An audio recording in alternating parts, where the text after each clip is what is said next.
Hey, what's up, everybody? Welcome to the Grayzone. It's Max Blumenthal. It's a special gunboat or drug boat diplomacy edition of the Grayzone Live. The U.S., the Trump administration, and Secretary of South Florida, Marco Rubio, to be precise, has commandeered the U.S. military for a show of force and possible military intervention against the socialist-oriented government of Venezuela. They say this is about narco-terror, but Venezuela happens to be sitting on the world's largest oil reserves, along with a massive reserve of mineral wealth, including gold.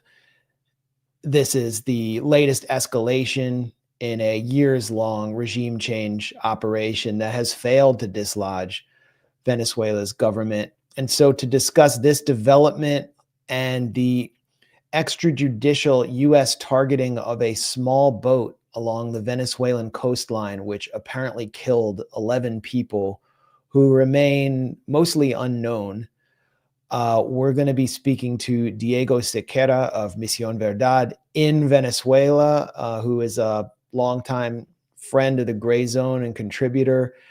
And so, Diego, welcome from Caracus, Venezuela. How's it going? Here's the, this is the Pentagon, the Department of Defense's description of what took place.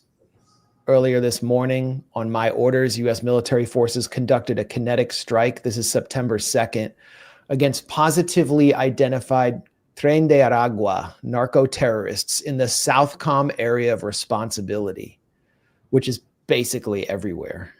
TDA is a foreign terrorist organization operating under the control of Nicolas Maduro, responsible for mass murder, drug trafficking, sex trafficking, and acts of violence and terror across the U.S. and Western Hemisphere.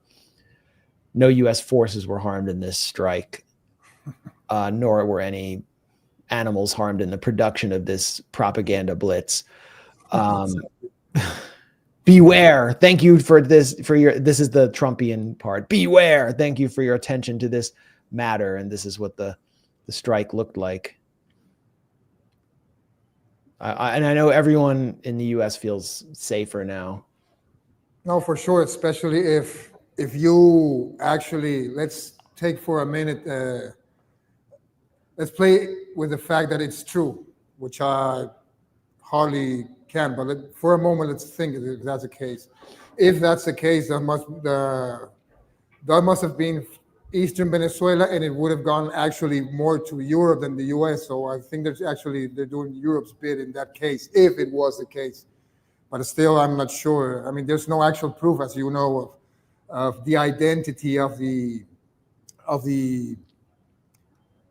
crew that was on those kind of small boats, by the way, here in Venezuela called peñeros, which is usually the most common one, used by fishermen or for tourists or for smuggling in general. I mean, it doesn't have to be what the Pentagon says regarding that.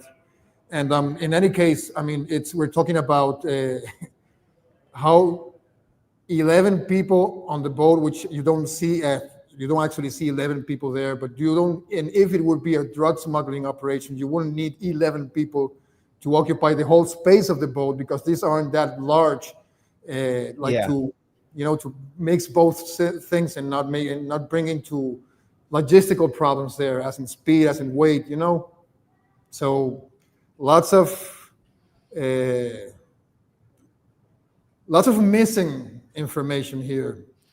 Well, it's said, I mean, this is the official, or this is the story that we're getting about this boat, and so we'll talk about all of the other political and geopolitical dimensions in a second, but I'm trying to unpack what happened here, because our own media in the U.S. isn't doing a very good job. And I think everyone's sort of befuddled and mystified at what took place. But the general story is that the boat launched from San Juan de Unare, and it was heading here to Trinidad and Tobago. Dramatic music. You can see its path. So it's eastern Venezuela, which is very close to Trinidad and Tobago. And then basically the Pentagon waited, and it was using Southcom was using either a helicopter or a drone, and it waited until the boat got into Trinidadian territory before striking it. And the story is that, I mean, San Juan de Unare is like an area infested with narco gangs, which you can talk about in a second. And if they took out this boat, but if it was going to Trinidad, then it was moving away from the United States, and then it would be taken by some cartels, I guess. This tiny boat, that load would maybe like support like a bachelor's party in Europe. So what's going on here? Is this what really happened? I mean, it's hard to prove. Still, there's no, for the time being, I mean, there's no actual proof, not even from our side. Some social media accounts throw in some names and some allegedly victims, but still there isn't enough proof of that either. It would have geographically and socially, it would make sense. We're talking about an extremely remote area of Venezuela, of the Venezuelan coast. It's a very paradisaical place, by the way. It's beautiful. And yes, the reputation of all these areas has been like, it's always been exposed not only to drug trafficking, but smuggling in general, contraband in general, and also not long ago, also like a point of exit for people to go to illegal migration to go to Trinidad. But that only basically suggests the possibility of being there. And yes, of course, there's also a lot of, because of how remote it is and how complicated it is to reach there, it eats up everything for any kind of illicit activity. Now, how come you also, the other thing, it's calling all this seamen, all these sailors, all these fishermen, TDA. They shouldn't be in that case. They can bring in anything from anyone. That's a basic dynamic of contraband. And mind you, that still at this point we're just relying on what we have seen around. Neither the U.S. nor even Venezuela's government in this case. I mean, after the suggestion of the possibility of being AI, which I defer. And I also follow what Diosdado Cabello said back in 2 days ago, our interior minister, that basically based on the same hypothesis, acknowledging just for a moment the hypothesis that it was in fact this, it's just a mere brute show of force that goes against every rule of indictment of any drug smuggling operation. You don't need all that weaponry just to catch that, and it's not that hard either to catch any person that's. Yeah, they could have interdicted the boat in cooperation with Venezuela. Has this happened before? Have the US and Venezuela cooperated to interdict drug boats in the past? Yeah, officially, in official terms, it ended in 2005 when Venezuela withdrew from working and collaborating with the DEA, because at that point in time, El Comandante Chavez basically denounced that he was using for intelligence infiltration, and also some of the managed deliveries were too ambiguous and too unreliable. So they basically decided we can do this ourselves, and we can still work with all the international bodies that count in this kind of things. But I know, and you can see it anywhere, there are specific operations that have had some sort of collaboration in time. And for example, the case of Loco Barrera, this is 2012. This was a case with a major cartel leader that was arrested in Venezuela. And I know that there was cooperation with other international bodies, including Interpol and I think British police. That's what they wrote about back in the day. So it's not that it doesn't happen before, but I do imagine that for a very long time it hasn't happened between the US and Venezuela. Okay. And we have here some evidence of who the people might be who were killed on this boat. This is, a local Venezuelan account saying TikTok is full of videos of people from San Juan de Onare lamenting the deaths from the narco lancha. So they're calling it a narco lancha. Check the comments. And this is a TikTok.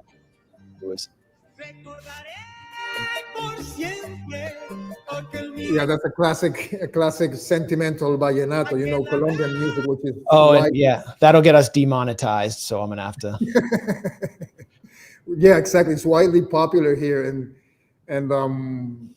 but the problem with this until now, I don't want to be disrespectful if they in fact are victims. Yeah, they talk about several videos of TikTok, this social media use, and they just show one static image with the vallenato music, and then a lot of foul-mouthed comments stating that these people died, and also accepting the fact without any evidence that these people were actually involved in drug smuggling. But still, I can't find it. I can't rule it completely as as proof, as definitive evidence of what actually happened. It could.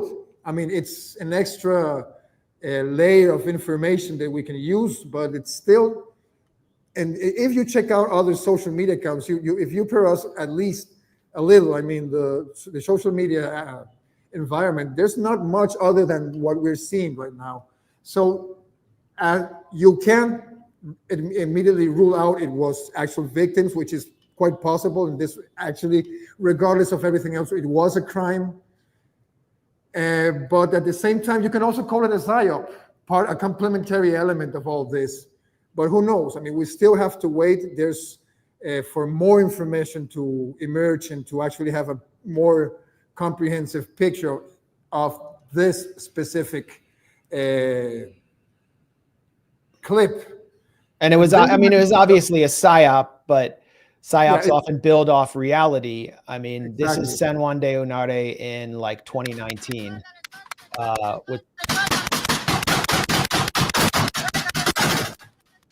with the poster here is calling them malandros, just like local criminals who run a narco-trafficking gang, and they're fighting with the Venezuelan government forces, which are trying to crack down on narco-trafficking.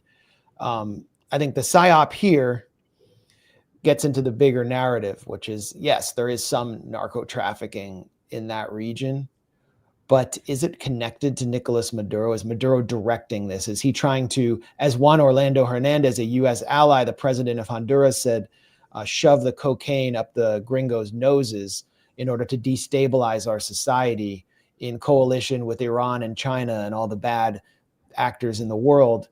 And this is what the Pentagon and the Trump administration and Marco Rubio are saying is, and the other point is, let's say that was a narco lancha. Let's say that was a drug boat. Did it belong to Tren de Aragua? Because my understanding is in San Juan de Onare, Tren de Llano, another cartel, a local cartel, is more powerful.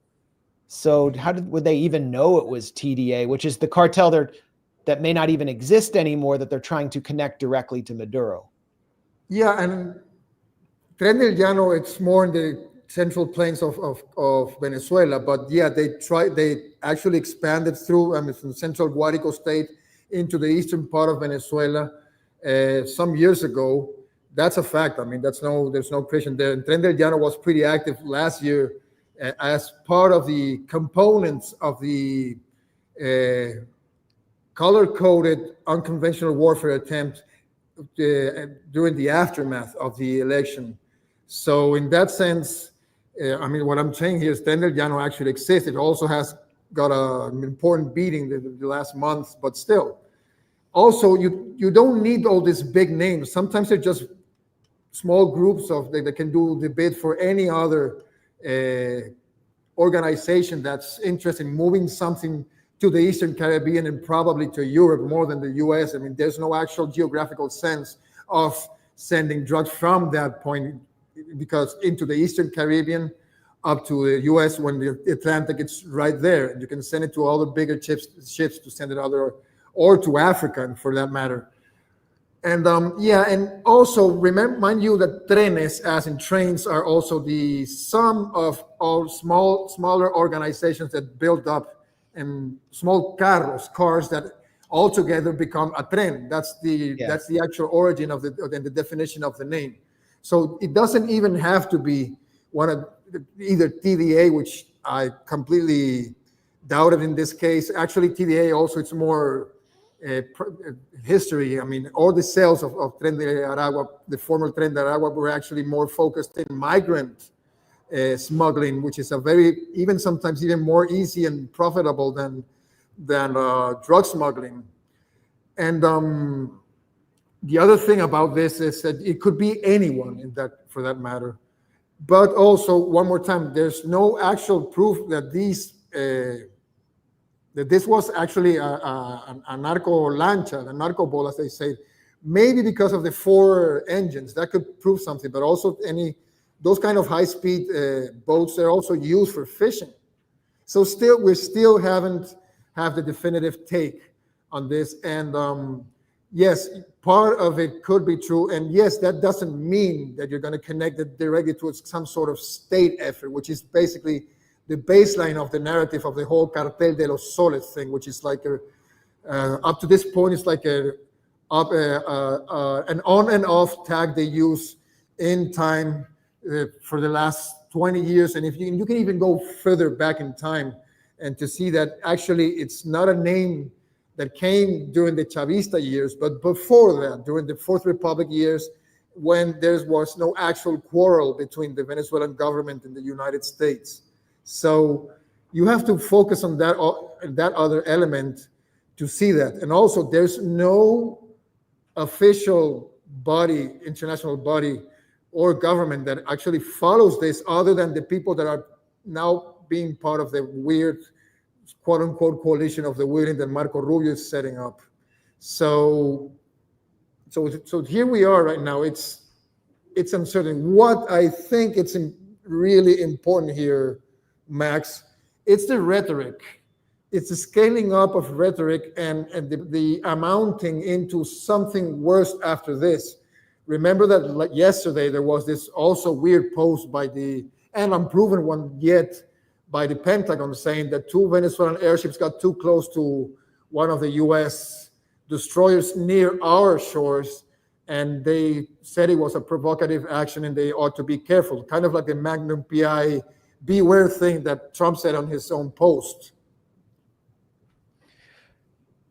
So we have a strategy here that's playing out to destabilize and overthrow the Venezuelan government that differs from what you mentioned, the color-coded or color revolutions in the past that began in 2015, obviously builds off the sanctions that came in under Obama and escalated under Trump and Biden.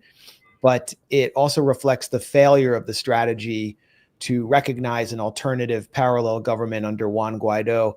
And it's moving more towards using kind of a criminalization, drug war tactics to increase military activity. Can you talk about the transition of strategy there and how Cuarteles del Sol and Tren de Aragua became central to this strategy, even as they lost power in Venezuela? Yes, sure. 3 things. First, and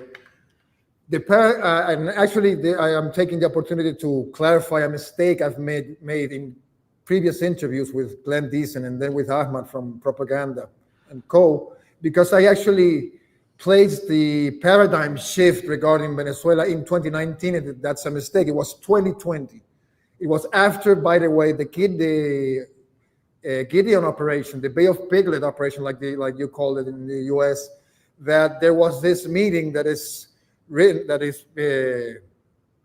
there's an account by Mark Esper, former Secretary of Defense, when they talked about, like, basically there was no more sense anymore on promoting the idea that this is a matter of democracy and the U.S. is bringing it over, and that's why they recognize Juan Guaido and all that, because already was a whole year after this and with no real significant outcome, and it got worse after the Operation Gideon, of course. So that's when William Barr said basically, look, we don't have to make, of course I'm paraphrasing it, but we don't have to make this political. This is a security matter. Nicolas Maduro, it's money laundering and it's selling drugs. And then one more time, after a few while without hearing from it, the Cartel de los Soles came about. And then you had also reports like the one written by Douglas Farrar, not too long after the indictment and the bounty, and at that moment, the $15,000 bounty on pointing to the whereabouts of, on pointing to the direction where Nicolas Maduro was in the Miraflores Palace. By the way, they owe me money now, and so that's when it started amounted. The Farrar report actually called it the Joint Bolivarian Criminal Enterprise. That was the term that he wanted to coin, which was, funny enough, it wasn't that successful, in trying to connect at the same time Venezuela, Iran, Nicaragua, Turkey as a massive global ring of trafficking, not only drugs, but also gold and oil and whatnot, basically trying to criminalize, in a way, the means and tactics that the Venezuelan government could be using to circumvent the chokehold and the blockade, the chokehold of sanctions and blockade and the trade embargo. And we're talking about this was happening during the worst years, economically speaking, 2019, 2020, 2018 before that, and in the middle of the maximum pressure campaign. Remember that 99% of the oil revenue dropped and etc. So this is the moment when they shift into the criminalization and making more a security issue more than a political one, more than a problem of authoritarianism or whatnot. That's the first thing. Then you got the Tren de Aragua. We already mentioned a couple of things. The Tren de Aragua also, it's an organization, a criminal organization that, did exist. It stemmed from the Tocorón prison in Aragua state, and that's where the names come from. During the years of the surge of what they were called here mega bandas, like big criminal structures that actually benefited from the economic boycott, and that's part of the and it was also a mutation on Venezuelan criminality as there were these were no more turf gangs that were actually just controlling small pieces or sections of barrios or cities or rural areas, but actually organizations that expanded. They assimilated other organizations and were able to diversify their economic portfolio and to catch up with the actual model, post-neoliberal model of criminality in Latin America and other places that has on prisons a significant logistical rearguard. And think about the Primer Comando Capital and Comando Vermelho from Brazil. Think about Los Monos in Argentina. Think about Las Maras, Mara Salvatrucha, MS-13. And you get the picture of what kind of organization. They're not that different. I mean, there's this book, a nonfiction book that was its own purpose. It was written by Rona Rizquez, an investigative journalist here. Which also contained, yes, a grain of truth, but also, or let's call it islands of truth in an ocean of lies and deception, which she called it like the criminal gang that revolutionized crime in Latin America, which is a complete obfuscation of the actual evolution of criminality throughout the region. And it doesn't take into account also Paraguayan and Uruguayan cartels and also the Bacrims from Colombia. So basically they took a page from this and adapted it to the context. And there was also a political angle to all of this. This was precisely this surge in criminality and the attempt to control wider tranches of territory swaths of territory was actually something that happened during 2015 and 2016. This is like the moment when these bands, these criminal organizations grew in size and, like I said, portfolio. They didn't deal only with drugs. That came afterwards. They deal also with kidnapping, with protection rackets, with vacunas, which is like the tax, the part of the protection, of the logic of the protection rackets. They have also trying to control worker unions and whatnot. But most of these organizations, the most important ones, were actually besides El Tren de Aragua that came afterwards, they were basically dismantled. I remember, for example, the most dangerous one was one called El Picure back in 2016. 2015, 2016 was a rural one, which is actually the precursor of what afterwards became El Tren del Llano. And in the case of El Tren de Aragua, what made it, besides the hype, and I'm talking about without the spin, without the hype, what made it expand was actually the turbocharged migration, which also it's completely related to the sanction regime, to the economic close to collapse of Venezuelan economy and wages and whatnot, and with the overstimulation by other governments. Think about the Iván Duque government in Colombia, Pedro Kuczynski in Peru, the Piñera government in Chile, and Lenín Moreno in Ecuador, that actually called people to say, come over to our countries and we'll give you legal salaries, we will protect you. But of course, we're talking about states that are actually unable to protect their own people. So how come they're going to protect the Venezuelans?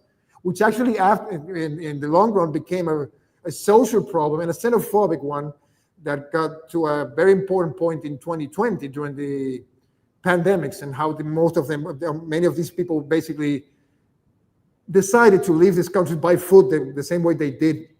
And probably. Yeah, I saw it in Bolivia in 2019. There were Venezuelans begging on the streets, waving Venezuelan flags to appeal for the pity of local people in La Paz. And they had been asked to come there and asked to go throughout the region and promised protection. And they all were turned homeless. I mean, these were entire families. They weren't like suffering from mental illness or anything. They were just duped. And so what happened? They went north. Yeah, because precisely, that's the thing. When they were, let's call it a counter exodus from all these places, when they were walking back, or by other means, back to northern part of the continent, that's when the TPS happened in 2021, which actually many of the people that started crossing the Darien Gap, which you remember was a horrible episode in this long history of of Venezuelan migration. And because we saw all the horrible footage of people dying and or going crazy or whatnot, trying to cross like one of the toughest places in the world, one of the most hostile jungles in the world, in order to make it to the other side of Central America. And then after that, walk all the way up to the US. And many of the people actually succeeded, including, of course, criminal elements that were a part of this. And they got to the United States during those unrestricted years of, unfettered, deregulated migration. That's not a lie. That did happen. I mean, I'm not talking exclusively about Venezuela. I'm talking about the migration policies of the U.S. back then during the Biden years. So, and that's when they get into the U.S. to then afterward being tragically criminalized the way they were. And I'm not talking about only criminals. I'm talking about common Venezuelans that went there just to make a living.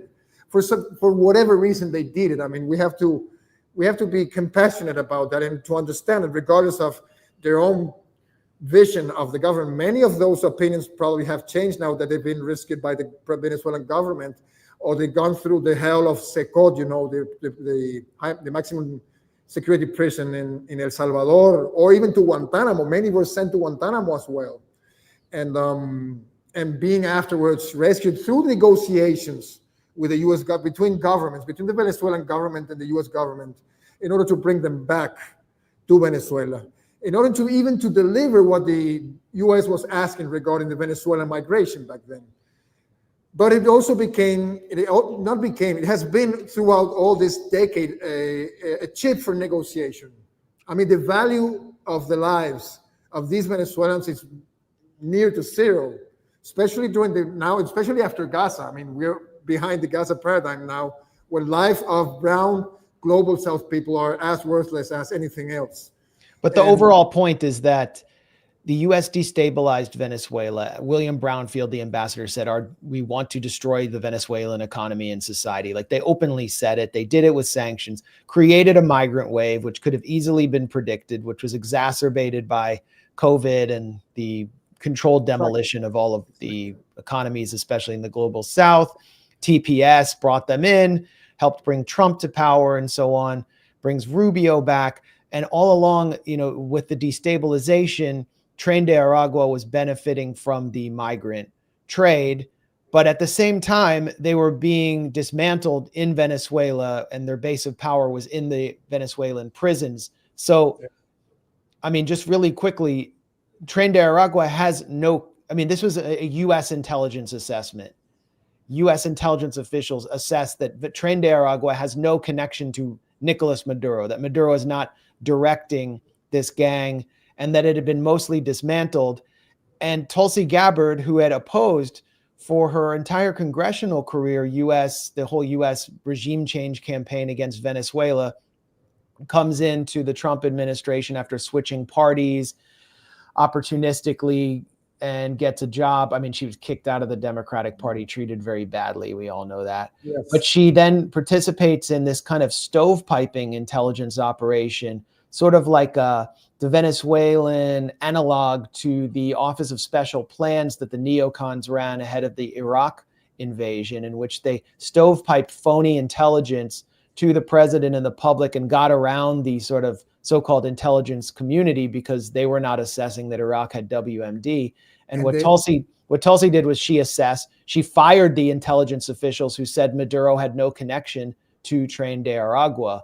And basically, she did this for two reasons. Number one, to legitimize the 1798 Alien Enemies Act, which would allow for the deportation of Venezuelans, basically declaring that they were all a narco-terrorist threat to the United States, but also creating momentum for the show of force that we're now seeing against Venezuela on the basis of fighting narco cartels.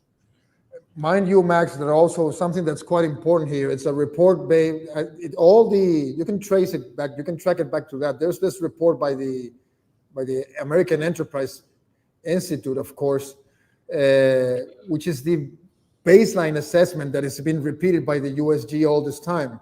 It was written by a guy named Joseph Humeyer, and it's mostly based, on hearsay or secondhand in the whole sense of the word, not secondary sources, but also secondhand information, to frame it as some sort of plausible deniability proxy actor of the Venezuelan government. That's where it comes from, actually. And it's very mediocre and flimsy. Yeah. So that becomes the basis for this entire intervention, along with Carteles del Sol, which you said existed during the Fourth Republic prior to Chavez, and it doesn't exist anymore. They just keep. So this was brought up. Carteles del Sol was the basis for the bounty on Nicolas Maduro. This is the bounty. This is on the State Department or South Florida Department website. They just increased the bounty to 50 million, the same as bin Laden's bounty. They inform us that Nicolas Maduro's hair is black and his eyes are brown. So in case we find him, we can capture him. Yeah, and he has a mustache also. And then they say, this is the key part, Maduro helped manage and ultimately lead the Cartel of the Suns. It's like a plot from like a crappy Tom Clancy book. And that's the extent of harm of the Clancy mentality right there. That's exactly it. Well, it did a lot of harm. I mean, it was but it was Cold War kitsch, and it's sort of returned through the Trump administration. And like, I don't know who's going to believe this, but this is the entire legal basis for what they're doing. And mind you, something that's pretty fun, and you can find it's the name comes from back in the 90s, the head of the anti-drug enforcement of the National Guard of Venezuela, which actually was working intensively with the U.S. Suddenly in the 90s, in 1990 was actually, there's this load of cocaine that was found in the Miami International Airport by the DEA that actually led back to Venezuela, and it led back to Brigadier General Ramon Guillén, which was actually the CIA's man here in Venezuela back then. And there was the one guy that was actually doing all the indictments and on behalf, working with the CIA, was actually acknowledged by the Times as the most trusted CIA asset in Venezuela back then. So there's a 60, to make this story short, you can also find it on YouTube. There's a 60-minute program precisely focused on this episode of the war against drugs, of course, drugs winning by a huge score, in which it was another episode also of CIA working on the different direction, allegedly, of the DEA, because the CIA actually met with the DEA attaché here in Caracas and asked him, like, just allow this to come over, because this dude, Ramon Guillén Dávila, was actually doing our bid, and he was infiltrating el cartel de Medellín. So in order to make him reliable for the cartel de Medellín, then they said the cartel de Cali, we have to allow him to get some of the shipments of drugs through the U.S. So it resembles the Contra cocaine, the crack cocaine scandal, and also the cocaine coup in Bolivia in the 80s. I mean, it was the same kind of interagency infighting in which the CIA was basically trying to fund their own operation with drug money.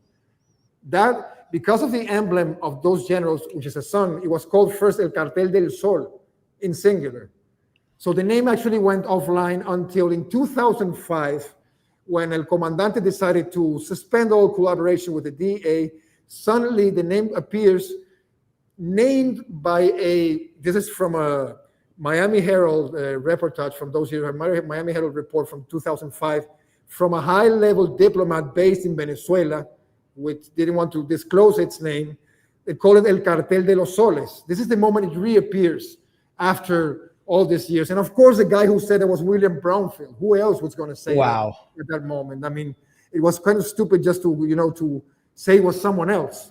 So then from that moment on, it reappeared then in 2008 when they tried to put some Venezuelan officials into the Clinton list. Then it reappeared afterwards when a series of rogue politicians that were into corruption and into more dirty stuff ran away to the U.S. and became part of the protected witness program. And so they basically said what the U.S. needed them to say. And then it jumped to 2015 and then 2018 and then now. I mean, it's something that it has been on and off according to the juncture and according to the political needs of the agenda of the current moment. And that's where we have to place it, the Cartel de los Soles right now.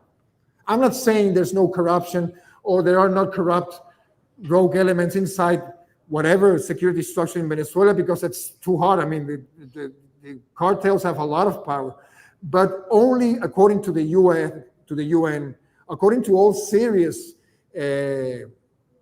drug watchdog, it's only the 5% of the drugs transit through Venezuela into the US or into Europe and Africa. The biggest movement it occurs on the Pacific Rim, and it comes from Ecuador, of all places, of course. Ecuador and Colombia, as you well know. We're going to talk about Ecuador in a second. We're going to focus on that, and we'll bring this graphic back up. But this is, since you brought it up, these are the main cocaine trafficking routes according to the United Nations Office of Drug Control, and you can clearly see it's all on the Pacific coast, coming through Ecuador, Colombia, and the main route from Venezuela is a land route to Colombia, which goes right through on land Panama, which was the basis for the U.S. intervention now, according to the fantasies of the Venezuelan opposition. Manuel Noriega, 1990, removed by force through gunboat just through a straight up U.S. military intervention on the grounds that Noriega was a drug trafficker. I mean, that's sort of the pastiche or blueprint for the narrative about Maduro. I mean, the Venezuelan opposition is openly saying we want to do a Noriega And who was Noriega? He was a former CIA asset. The CIA worked with him to crack down on socialist forces on campus during the 1970s. I mean, Noriega's lawyer, to be sure, has written me to complain that I've said that, but there are plenty of documents backing that up. He was at the least, he was someone the U.S. saw as kind of an ally before he got started carving his space out, was appointing, Afro-Panamanian members to his cabinet. And so now Panama's like just a money laundromat for international cartels. And obviously the drugs are going straight across into Mexico. You don't see any routes from Venezuela. So it's a complete fraud that we're witnessing. But before we get into that, I wanted to ask you just about the coalition of the willing that you mentioned. The boat was taken out in Trinidad. Trinidad's prime minister, I believe, has given the U.S. a base to attack Venezuela. Colombia is sort of lost momentarily to the U.S., at least its government, because of the left-wing government of Gustavo Petro is supporting Venezuela's just its independence and sovereignty. And then you have Guyana and the whole Essequibo dispute. So Guyana is being groomed as a base for U.S. intervention and destabilization against Venezuela. And then there are other countries. So what is the coalition of the willing, and what is Marco Rubio's role here? It looks like this is just completely his operation. It is absolutely his operation. It's absolutely his thing. And in hindsight, you can see that Trump only, throughout this month, Trump only directly referred to this 2 days ago.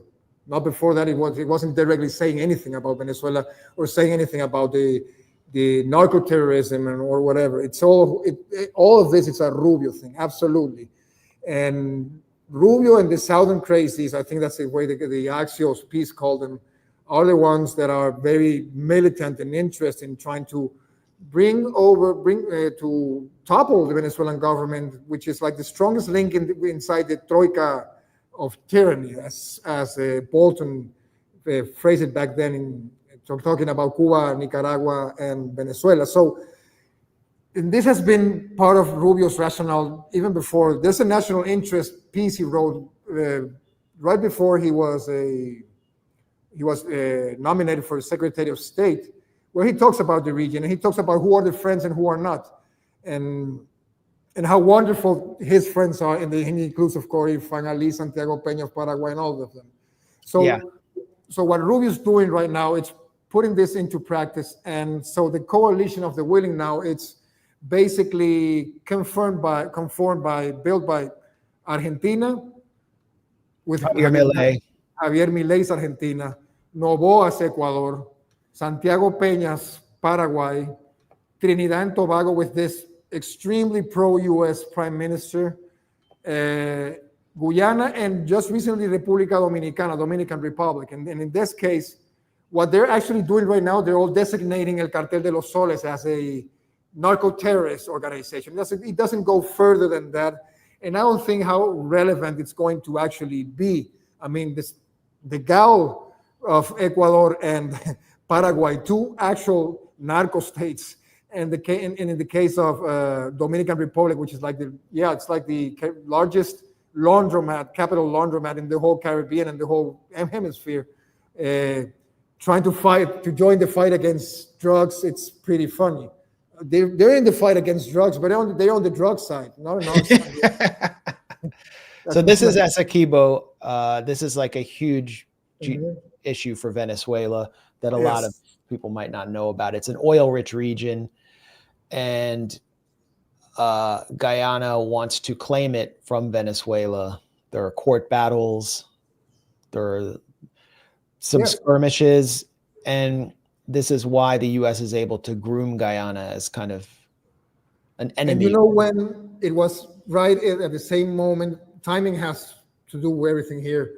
At the same moment that they issued the first executive order sanctioning Venezuela, that's when it started. That's when Granger, the president back then, opened the doors to ExxonMobil to start to explore in order to exploit the oil reserves that are on the disputed maritime borders between Venezuela and Guyana. And in the middle, of course, it's El Essequibo, which is that huge swath of land that basically has been under dispute for the last 150 years.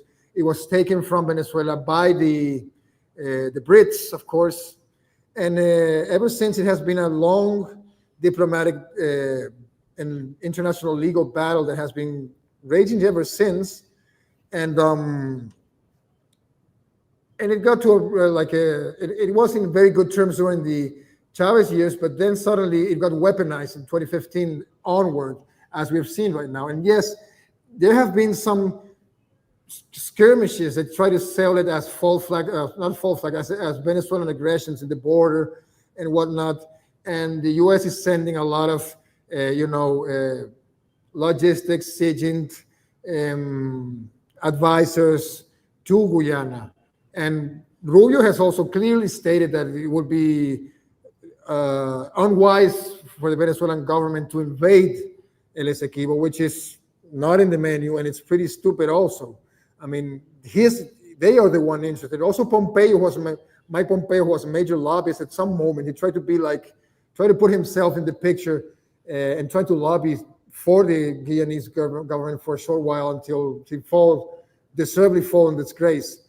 So yeah, I mean, they try to exploit precisely these neighbors, which are now the most vulnerable and the most subservient, because one thing are pro-US government, and you can think about Brazil being sort of pro-US in a way until now, but these are not even pro-US leaders. These are just US employees through and through.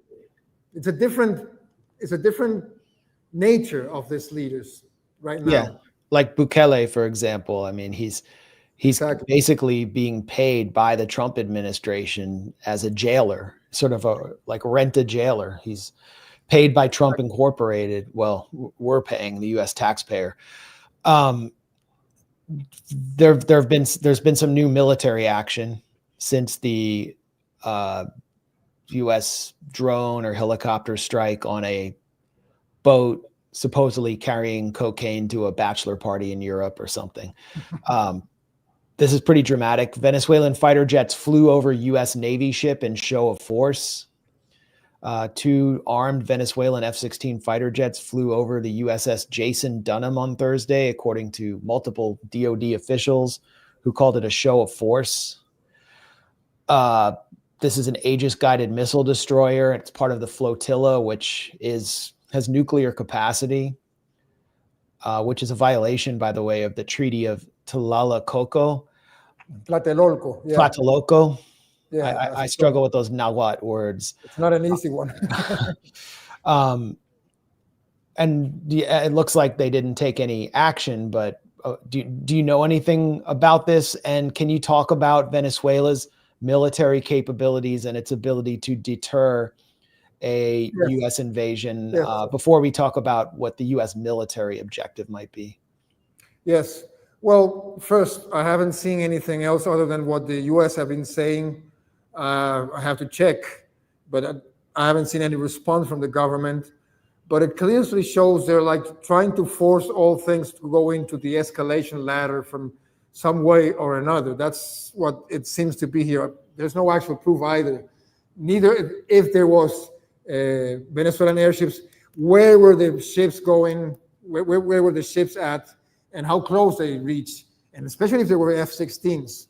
But there could be also a grain of truth to it. I don't know. I can't speak on behalf of that one, but I'm skeptic at this point about it. But it brings something else into the fold, and that I wanted to share with you, Max, which is how this, mind you, that also, regardless of kinetic action, this also could bring harm to the economy on a moment that Venezuela has reached its highest production or crude production peak right now. And they're exporting oil to the U.S. as we speak.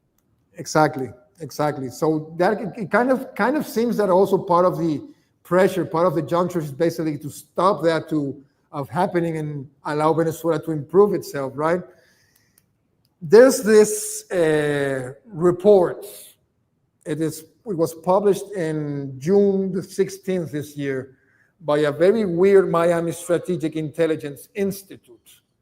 That, according to what I've seen, the guy who wrote it, Romero, it certainly seems like a spook. Someone who Got it comes right from, here. that's the one. Miami Strategic Intelligence Institute, current state of Venezuela's air defense system by Jesus Romero. Romero. Who has like the kind of profile of a spook who operated in U.S. embassies, but we don't really know what he did. Exactly. That's as far as we know. But a very serious source told me that he has a direct line with Rubio, and also this kind of shell think tank by itself. So the thing about this report is that it assesses that basically concludes that Venezuela has no air defenses functional because they're reduced to what the Cartel de los Soles is interested in, which is protecting Caracus and La Orchila Island, which is a military island in the insular territories of Venezuela. Also famous because it's a recreational island for military officers ever since. I mean, before the Bolivarian Revolution, has always had that character. And it's also a Navy base there.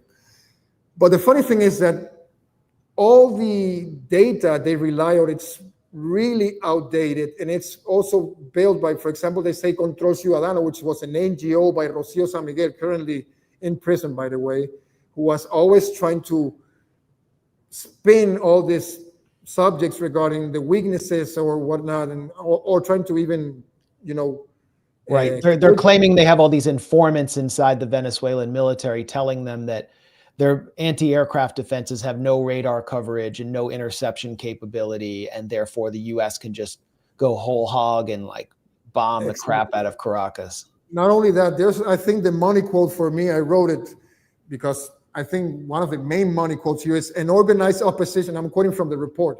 An organized opposition uprising with aviation or external support could easily overcome regime defenses in many regions except Caracas. I mean, this is the Libya option right there. It says it right there. So basically taking over Tripoli and taking over all the other cities, and then having like a Benghazi saying, Maduro's going to kill everyone in Benghazi unless we go in, and the UN. And there are two key elements here I want to highlight. One of them is remember how many terrorist plot has been foiled of people infiltrated from the cartels and criminal organization and extremist opposition operators. I mean, the last one was like a week before the whole task force and the Navy movement into the Southern Caribbean. The last one was foiled right there. I mean, so it looks like something was missing from the picture according to this report in that sense. That's one thing. And the other thing, which is also a speculation, but I think it's not out of the blue, is this is a very short, very stupid, very easy reading report. The kind of thing you can brief up Trump and he would be even actually able to read it maybe. Yeah. It kind of sounds that way, kind of like this slam dunk report is going to show you with the way. So this, in a way, could suggest maybe in the future, maybe through this escalation ladder, some sort of airstrike, especially because also, all these destroyers and airships, they bring the Aegis missiles and whatnot, and 4,000 Marines are not going to cut it.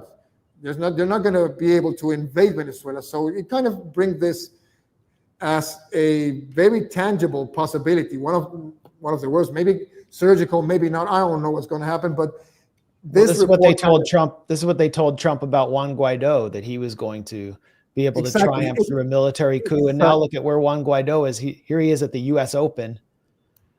He's just like some preppy gusano in the crowd. That's all he is now. So and Trump, a paddle player, yeah.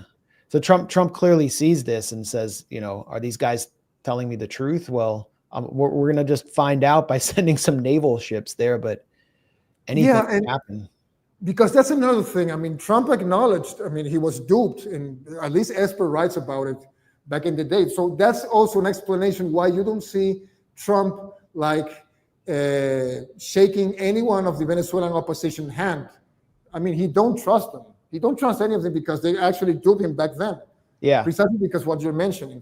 Although there are information that something also Diosdado Cabello said that there was a Rubio call to Maria Corina Machado and Mundo Gonzalez, like, get ready, this is your moment. But that's not Trump still. This is all on Rubio's side. So I guess Trump is going to fully own it if there's some actual success to all this. So yeah, before we kind of open up a discussion about the broader region, Rubio has a calculus here. This is clearly about Rubio. He wants to be president. His chief rival is J.D. Vance. So he's portraying J.D. Vance kind of as being on the sidelines. Rubio's leading the charge. He is also setting the stage for himself to win the GOP Florida primary because, he's gearing up the Gusano industrial complex that controls so much of that state's political apparatus in South Florida to support him. And if he succeeds here, then the stage is set. He's like a serious player on the world stage who did something that no one before him could possibly do in dislodging the base of socialism, the troika of tyranny in Latin America. If he fails, and right now I think he's failing because it's costing the U.S. taxpayer a lot. The bombing of the boat just looks absurd to any rational person and also gangster-like. If he fails, then his fortunes, his political fortunes fail as well. But there are also other forces here that I want to ask you about. And go ahead. Yes, but I should add something to what you're saying about Rubio. Yeah. I think he's very aware of the opportunity he has. I mean, he has as much power as Henry Kissinger had, and there's a timing here. I mean, he's the head of the State Department. He is the interim head of the National Security Council. I mean, he has a lot of goodies and covert legal elements to play with, and he's also like the interventor of USAID. I mean, he's in a very good place. And a place that he could lose easily quite fast if something happens. So he's making like the best of the situation right now. Yeah, I mean, this all happened as Trump kind of disappeared, and there were these conspiracy theories about him possibly being dead. We didn't, but Trump, he never disappears. So then Rubio controls more cabinet level positions and national security power than anyone since Henry Kissinger. It's frightening. It is frightening. He's also, I guess I should mention, before I get to the other question, Rubio's whole career was backed up by Paul Singer, who made his money off Argentina's debt through Elliott Capital Management. And now Elliott Capital Management owns Citgo, right? Which was the main Venezuelan state asset stolen through Juan Guaido. So Rubio kind of has like a financial link to regime change. Absolutely. And I mean, and Paul Singer has been his pimp all the time. And you also have, you also have the AIPAC element to this. Paul Singer is one of the top funders of AIPAC. Exactly, precisely. So yeah, I mean, that explains a lot also about the predatory nature of Rubio in the region. Yeah. I mean, Rubio's directing 30 million from USAID, like what was left over, into Gaza Humanitarian Foundation, which fits the same agenda. Paul Singer is also, for those, just another piece of trivia, he's one of the main backers of the super PAC that Trump is instrumentalizing to take down Thomas Massie, who is one of the few Republicans opposing this intervention, as well as the Gaza genocide. But probably the only one, right, among Republicans and Democrats that has been so outspoken about all of this, including the role of AIPAC in Congress. Yeah. So then there's the Venezuelan opposition, to the extent that they still exist. I mean, they're behind Rubio. This is the Telegraph. Venezuelans call for Trump to invade. I love that headline. It's like, the Venezuelan people, listen to Venezuelan voices. They actually want to be bombed into oblivion. They want U.S. bombs. And then you read deeper into the piece, and it's, the usual suspects of the right-wing, South Florida tied, Doral tied opposition. Who are the opposition leaders now? Who is leading the charge for this? Well, on the opposition is divided here, and actually, I think there's huge infighting between two factions. And not only that, I mean, Maria Corina Machado even said that she was going to lobby for sanctions for the collaborationist opposition in Venezuela. It got split after so many failures, and the most coherent social democrats one realized that if we keep going this way, we're going to squander whatever we got of political capital and legitimacy. So part of the opposition actually got into legal politics, got into electoral politics. Some of it are part of the current National Assembly, which includes Enrique Capriles Radonsky, which was one of the high-level figures. And you have Manuel Rosales also from Zulia. And these are like the sub-dems that are actually part of the game. And they're actually some of them have been more outspoken than others, like Enrique Ochoa Antich outspokenly saying, I'm not going to support a U.S. invasion. This is also said by Antonio Carri and all of them. Shyly, but they have. And then on the other hand, you have Maria Corina Machado like enthusiastically thanking Trump to taking the right decision to do what needs to be done in order to topple the narco-terrorist dictatorship, the Iranian proxy in the region and whatnot. But that's not the mood in Caracas here. That's not the mood of most of the people here. I think most of the people are actually trying, if you go out to walk around, and I'm in a very bustling, crowded area of Caracas, I'm in Plaza Venezuela, so it's quite easy to check out the mood, and people are just doing their stuff, doing about their day here. There's no rallying focused on asking Trump to invade us. And mind you, that piece was written by this Cold Weather guy that he was shortly detained here at some point in 2019, by the way, the grandson of Alfred E. Newman. And all the people he quotes from are precisely from based in Orlando, Florida, or like Edmundo Gonzalez, who is in Madrid. Madrid is like now the hub for the extreme opposition activity, by the way, more than even Florida. Interesting. Well, that's where Leopoldo Lopez's father is a parliamentarian. And Leopoldo himself. Leopoldo is there as well. Yeah, exactly. And Ledesma and all of them. A lot of Cuban regime changers are there too. Yes, and they have been for a long time, and they're as aggressive as they are in Miami, by the way. And the Spanish government sanctions all of this in true neo-colonial fashion.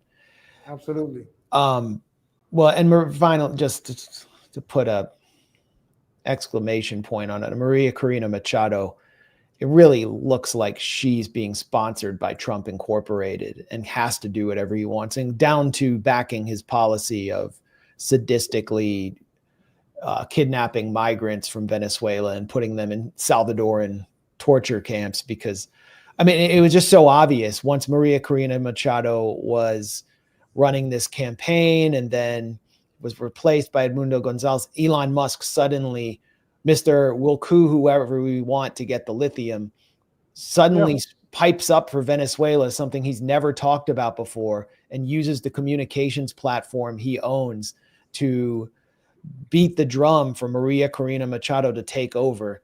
And it just looks so obvious that, like, she told them, I'm going to come back into power if you fund me, send all these consultants down here, and then you'll get all of these minerals and lithium and gold and oil, and you're going to all get rich, and I'm going to sell off this country to you. Just put me in power. She's been very active at that, by the way, like offering a lot of empty promises to a lot of players of energy and other areas. Precisely what you're saying. Exactly that. So that's the mercenary opposition. I mean, we'll keep following it, but it looks so far like a big fail for Marco Rubio, and potentially backfiring in a big way. However, Marco Rubio is now in the region. He is in Ecuador now, hanging out with someone that we've covered extensively at the Grayzone, Daniel Noboa, the Miami-born president. And here he is. I mean, this is where he's kind of rallying. He's chosen Ecuador as the place to rally the coalition of the willing, which is ironic. It's like the Quito group now. Exactly. And so someone at the Grayzone who's from Ecuador who has done extensive work on this. I think, I'm Yes. really proud of all of our investigative work on this. Is Oscar Leon, who is our director of video journalism. Let's call you. I just made up a title for you, but Oscar has been kind of behind the control boards. Everything you see on our YouTube channel, pretty much everything, he has his fingerprints on, and he also is an Ecuadorian who knows the story of his country inside and out and has been documenting what's been happening there for us, including the rise of Daniel Noboa. So I want to talk about what is really the country that has become the base for narco-trafficking to the US, which is also now like Rubio's base. Oscar, welcome. Thank you. Glad to be here. Very honored to be in the live stream here. Yeah, well, thank you for all the work you've been doing. This is Yeah, again, respect these are the cocaine trafficking routes, and Ecuador's just blasting it in here into Mexico through the Pacific, and then it comes up to the US. This is according to the UN. This is according to the United Nations Drug Control. I'll be back in a second. Yeah. What is it the case that Ecuador is the main drug trafficking route to the US, and what is Rubio doing there if they are involved in this, and what is the role of the I'll ask you about Noboa next, but is it really true that Ecuador is the main base of narco trafficking to Mexico to the US? Well, yes, with these things, you never can be 100% sure, but it's definitely the case in the sense that Ecuador has become indispensable tool, an indispensable piece in the system that gives, facilitates all this trafficking, not just of drugs, but also people, wild animals, minerals. Everything is being taken out of Ecuador without control. And that's by design. Austerity policies applied by Lenin Moreno, and ever since, have the predecessor of Daniel Noboa. Yes, no, predecessor, the one who betrayed Rafael Correa's voters. They elected him with the plan that to continue with the work of Correa and the Citizens' Revolution and the more like social democratic left, if you will. And he betrayed all his voters and everybody else and sell out to United States. It's believed that he did so because they had some dirt on him, which, by the way, now is like even coming out. He's being called to trial and everything. There's much more evidence against him than against his predecessor. But I digress. The point is that he started this route of defunding everything. Before that, Ecuador was one of the countries that were safer in Latin America, and one of the safest ones. It was one of the countries that caught more drugs being trafficked. It was at the top. There's several communications by Interpol congratulating Ecuador for his work. And that's not just because there's one side or the other. That's because there was investment in the state, in the tools that are needed to control all of this, not just in the ports, but also economically, in the banking institutions. There was a very escalonated system of control, right? And the results of that were a country that was very much in peace and where it was not a prominence of drug trafficking. Although, if you listen to mainstream media, that's not what you're being told. You're being told, even Marco Rubio is telling it now, that it was Correa who started all of these, that it was the left to blame for all of these, and which doesn't hold up truly. And it's even more astonished because if you understand now, we made a report. It's called Ecuador, the Narco Cash Machine, that talks about some 5 cases. 3 were known, in fact. 3 cases of drug trafficking by Noboa Trading. It was a company that, despite it has the last name of Noboa, it wasn't sure, nobody really knew who it was, that company, because it's a corporation, in Panama. So Yeah. when Luisa Gonzalez in the presidential debate, can you imagine? There, Daniel Noboa first to do a drug test. It's like, let's do a drug test right now. Can you imagine if you're a candidate and you tell me this? I will go, okay, let's do it right now. I'll put my arm. Okay, let's do it right now. But he didn't do that. And what's even worse, he said she asked him about Noboa trading, and I'm not sure he admitted in the presidential debate ownership or partial ownership, which was big. Like anybody who kind of knew what the case, the fact that he admitted ownership of that company was big because that company had been caught 3 times that we knew up to that point, trafficking drugs in bananas to Europe. And when Yeah. we started doing our investigation, it turned out that there was 5 times. So there were 2 more that we found out and added. So it's 5 instances where they were caught. 3 in Ecuador, but the other 3 were outside in other countries. And what that can happen to, if you're an importer exporter, you're a big trader. I mean, that can happen to you. They can put some bananas or some cocaine in your shipment, and it wouldn't be out of the ordinary because there's so many, such a flow of containers on the thousands. And Guayaquil is the port where most containers go out in Ecuador, if not all, and has no control. So And Guayaquil is also one of the most violent cities now in the Western Hemisphere, which it was not before these neoliberal governments came in. correct. And so what we need to understand is not only that it was the case, but the problem is like what happened after. Like, again, if I am a presidential candidate and you come in the presidential debate and tell me that my companies have been caught trafficking drugs with the bananas, I will go ape. I will go insane. I will go to the port myself and find a way to cut who did it to try to blame me. I will go ballistic. But he did the opposite. He completely silenced everything. He has somebody, that corporation has somebody who's responsible, whose job is to go to jail when these things happen, basically. So somebody who's kind of handicapped. So it's like, oh, wait, he cannot do this kind of deal. So, they get him to jail while they find out who he was, the real culprit and whatnot. But that never happens. So then they go and say, hey, well, this guy cannot be the one, just let him go. So they let him go and nobody gets caught. So basically that happens in the 3 cases. Not only that, the Novoa's party CEO was also implicated in a case of trafficking cocaine. They caught cocaine and guns and weapons. And like 3 days after the presidential debate, when this was brought to public attention, she was cleaned up, let go, by this specific GA, she has been at the helm of this process of lawfare.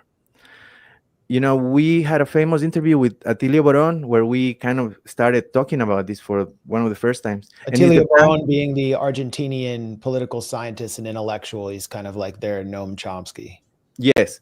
And we started talking about the Plan Condor. And that's when I really start paying attention, because I kind of was aware, but when he broke it down and we start talking about it, we realized that yes, it's a real thing.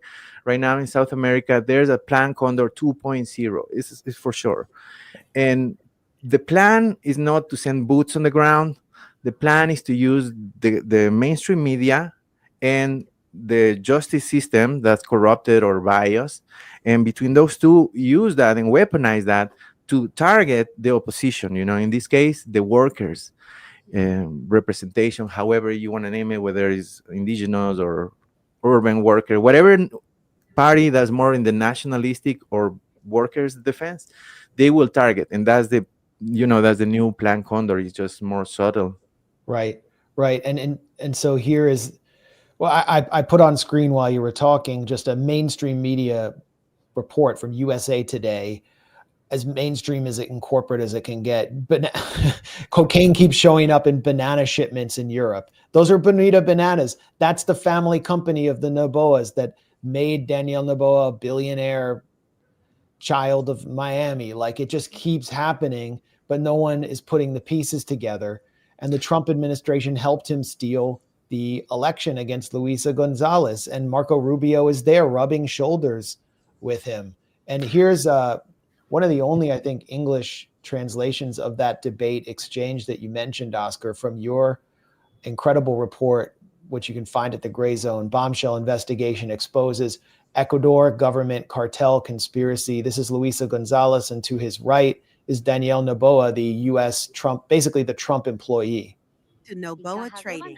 Drugs have been exported in banana boxes from the Noboa company, owned by Mr. Daniel Noboa, to Croatia and Italy.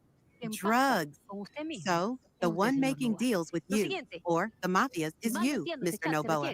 A que hoy lavan en los bancos dinero del narcotráfico que yo voy a combatir. Y le recuerdo que su familia también es banquera. Let's talk money laundering. According to that same leaked chat, drug money is being laundered in banks today, something I will fight. And let's not forget, your family owns banks too. Now, let me ask, who is financing political parties and campaigns with drug money? You are. Maria Moreno, linked to drug trafficking, is president of your party and manages 9 companies within the Noboa group. Stop lying to the Ecuadorian people. If I can quickly make 2 points about that, the second will be about the banking part, but the first one will be, we need to understand the amount of control they have, Daniel Noboa and the Noboa Corporation has over all this process. When we think about the Banana Republic, this is the laughable example. We're talking about a case where they have control over the bananas farms, the packing of the banana cases, then the transport of the banana and the storing of the banana cases in the port. Then they have control of the port, the ships, and they have control of the Ecuadorian army, the police, and the judicial system. So we're talking about an absolute overall control. And the second point that I want to make is what she makes. She talks about they also have control of the banking system. And this is big.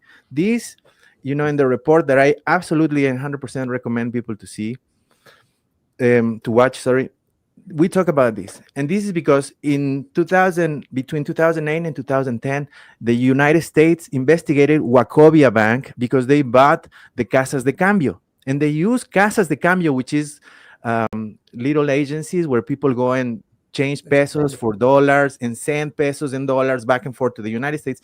They bought that so they can use that to help the cartels launder money and send it back and forth to the United States. They got caught and they were taken in front of Congress and investigated, and they were, being pointed at and being really loud talked to. And the lawyers stand up and say, hey, we are too big to fall. You better drop this. And they didn't drop it, and he left. Then, this is my estimation, he went and talked to the clients, if you will, and they closed the key to send cash back in the system. At this point, I need to remind everyone that when you go buy drugs on the street, you cannot buy drugs on the street with a credit card or a debit card. You can only buy drugs on the street with cash. And what's the problem with that? The cash leaves the system at a constant rate, day after day, and that adds up. And the liquidity of the system reduces. So the system has to bring back that cash into the system. They have to find a way to deal with them and bring it back to the system, because when they don't do that, happens what happened in 2008, which is, the banks starting not having cash, start borrowing from each other. And that's one of the factors that unleashed that crisis in 2008. So now we have Ecuador doing the exact same job that Wachovia once did, but at a global scale, because part of the defunding of the Ecuadorian state by neoliberalism has been the defunding of the state agencies that control any of this. Can you imagine they have the agency that they're supposed to have the dogs in the port to smell the drugs and stuff? They have a $5,000 budget for the year. It's like a joke. Yeah. And so same thing with the banking institutions and everything. So it's defunded, so it's not effective and it's corrupt. So now if you have dollars and you're a mafia man from anywhere in the world, all you have to do is take them to Ecuador. And then you will go back in the system somehow, some way. They find a way to get you going and send it back in the system. And that's with the acquiescence, I think, of the system. Because after all, we're talking about a state that has a deal with a narco-traffic entity or several, Yeah, the Albanian mafia helps them get it to Europe. They have connections with the cartels in Mexico. It's like all encompassing. Nicolas Maduro has even called this out. And we hear about the cartel de los soles, but we don't hear about the banana cartel. Exactly. You know, Which- I wanted to the whole exposition that Oscar just made, which is excellent. Remind me something that a recent friend said. She's a young journalist called Sachi Alejandra. If Venezuela was actually doing such an extensive narco work, just like Oscar has just described regarding the Noboa dynasty, we would have been U.S. partners, not enemies. That's basically it, what we're seeing right now. But I want to, that you mentioned something, Max, that I think it's important. I want us to hear Oscar's take on this. But, you know, like, well, we can do that after the clip you're going to show, if you prefer. Yeah, I mean, it's just to illustrate that this is, you know, the U.S. media won't touch this. This is like bombshell material that should be on, you know, and they all hate Trump. You want to embarrass Trump? Put this on the front page of the Washington Post or the New York Times. But it Miraflores, they're talking about it, and Maduro's talking about it. About the tour announced by the head of the United States government, the head of war, Marco Rubio, who's assumed presidential functions, threatens, undoes, and has Miami-fied foreign policy in the worst extremist sense of the United States towards Latin America and the Caribbean. Rest assured, he's not coming for anything good. And let's wait to see what new nonsense the head of the United States government, Marco Rubio, comes up with to talk about and what new war he starts. He's going to Ecuador. He should know that in Ecuador, the government he is going to meet, which was imposed through fraud, stolen election, sends 60% of the cocaine produced in Colombia to the United States, to his country. He should know that this president of Ecuador, Daniel Noboa, who's going to meet, works with the Albanian mafia and is a head of the drug trafficking mafia. Not the one saying it, the European Union says it. International organizations say it. Daniel Noboa's companies, who come from a banana exporting family, have been found to be trafficking drugs to Europe. They hide cocaine in the bananas, the certified companies of Daniel Noboa. Yeah, I mean, this is just like common knowledge in Latin America. How does Noboa get away with this? Well, precisely, isn't Ecuador substituting the role that Honduras had during the first Trump administration? That's actually, I remember talking to you, Max, about that when the whole criminal insurrection happened and all the chaos that ensued. It was I said this is the overhaul for precisely shaping the country to turn into what Honduras was before Xiomara Castro arriving into office. But I would like to also ask Oscar in this case, what's his take about it? I think it's a Jica clan, the Albanians that are operating in Ecuador. But they have been constantly appearing on each and every terrorist plot that has been foiled here in Venezuela. So it would be interesting to see what the Ecuadorian side can say of this. In this case, you, Oscar, of course. Dritan Jica, it's the head of the Albanian mafia or the Balkan mafia in Ecuador. There's a big case related to this that pertains Guillermo Lasso, former president who was before Noboa and who famously said, if to get rid of Correists, we have to destroy the country, then we will destroy the country. And that's exactly what he did. He also signed a treaty, and this is another report we made that was kind of kept quiet in the secret, in 2022 with Joe Biden, in which Ecuador will begin to mutually collaborate at a much higher level, to specifically, and you look at the language of the bill, they do mention specific threats like narco-trafficking and illegal fishing and illegal mining and yada yada. But at some point, they also mention negative influences from outside and inside the country. So the U.S. agencies were to help Ecuador on this, and so definitely Ecuador now is at a different level of an alliance with the United States. I'm not sure if it's at the same level of Honduras, or how did it work specifically, but I do know that there is the language there specifically to fight internal negative influences. In this case, they're referring to the indigenous movement and the Correista, uh, Yeah. party or movement, if you will. So that's what's been happening. You mentioned the fraud, the electoral fraud. We did that report. We carry on with the investigation. We have not been able to put it out yet because we just have so many things in the oven coming out. But that's one of those. And that's like almost unequivocal evidence that they stole the elections, because he was down from 6 to 4, 6 points before the 2 days before the election, and end up losing by 10 points, which is just not happening ever.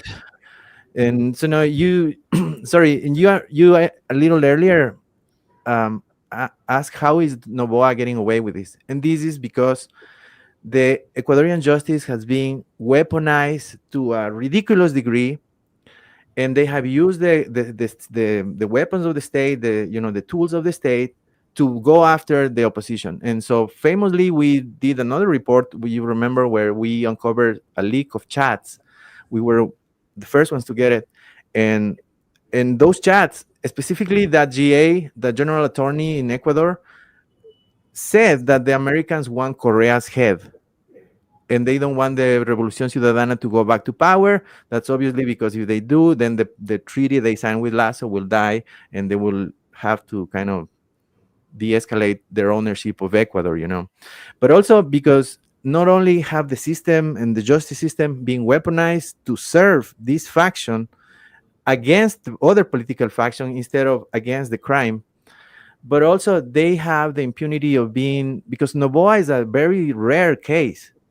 We used to have presidents who were hired or paid or financed by such and such, political contributions, and then they have to pull out the mask and who they really are, who they really work for. In this case, we know.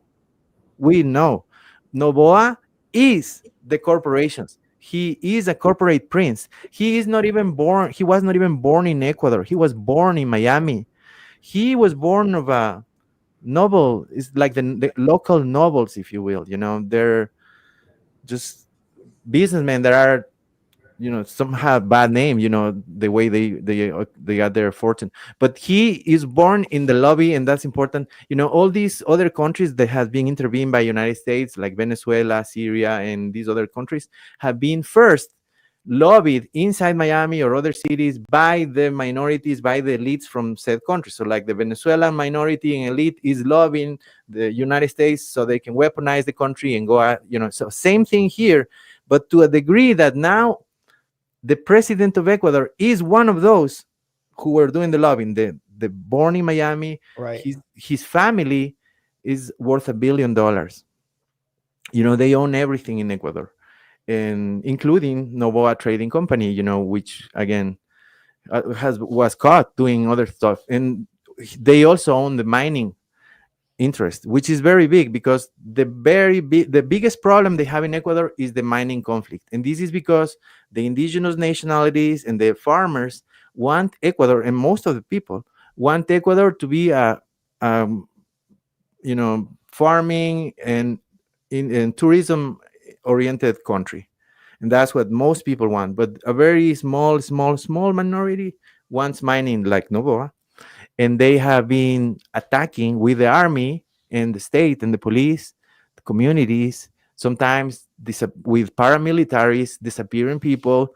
And these communities, funny enough, the thing is, like, people need to understand that these communities in Ecuador are different in the sense that they had one of the most advanced and progressive constitutions in the world, meaning if you want to do a project in their land, you have to consult them and you have to inform them and consult them if they want or not, and they have the protest to say no, we don't want that project.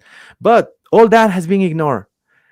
There are projects all over the country. When we went to do this documentary series in there, I visited all areas of the country, and they're basically a very big part of the country is under direct control of these mining companies. They control the police, they control the local everything, the local judge, the local newspaper, the local everything. They pay everybody, and they control de facto. That's not a legal control. It's just the de facto possession and control of the land in just to do, extraction of mineral resources, which is basically what they are there to do. This government of Noboa is not there to fix the country or help the country. It's there to extract minerals. Yeah. I mean, I was just showing a photo of Noboa with Benjamin Netanyahu. Here he is with Eric Prince of the Blackwater founder, who now runs Academy, the mercenary firm, who's very closely tied to the Trump administration, runs operations out of the UAE, is possibly getting involved in a post-Holocaust Gaza. And he's the one who cooked up the idea, I think, for the Maduro $50 million bounty. He said that if there was a bounty on Maduro's head, then magic would happen. Here's Noboa with Netanyahu. And of course, Noboa kissed the wall. You got to kiss the wall.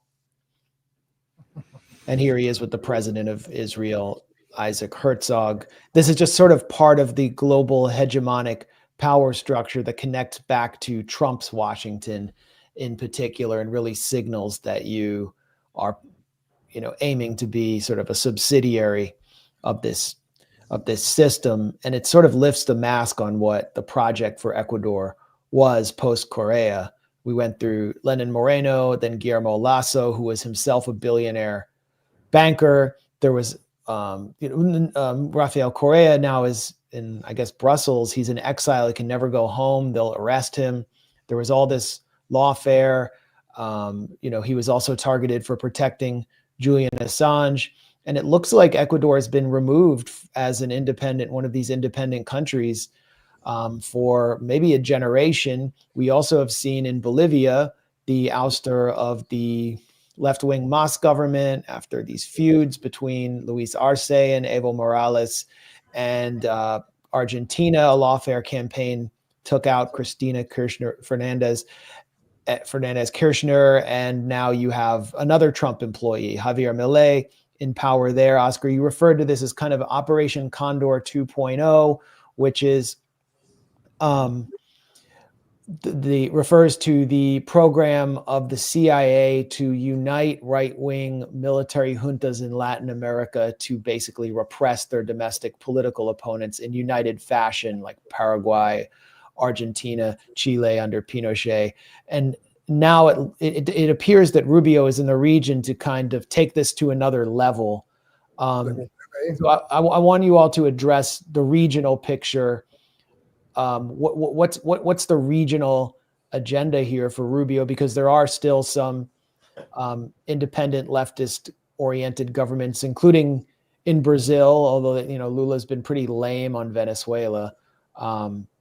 They haven't fully purged the entire region. So what's the agenda here? What is Rubio's overall game? This isn't just about Venezuela. I guess we'll start with Diego. I do think that currently, right now, it's about Venezuela in the sense that there's no, what we're talking about, time is of the essence in the sense that he's not, he doesn't have all the time in the world to actually achieve this. And also, regarding what we've seen already, it's building maybe try to find more adherents to his coalition of the will. And he can certainly find them, for example, in Panama and Costa Rica.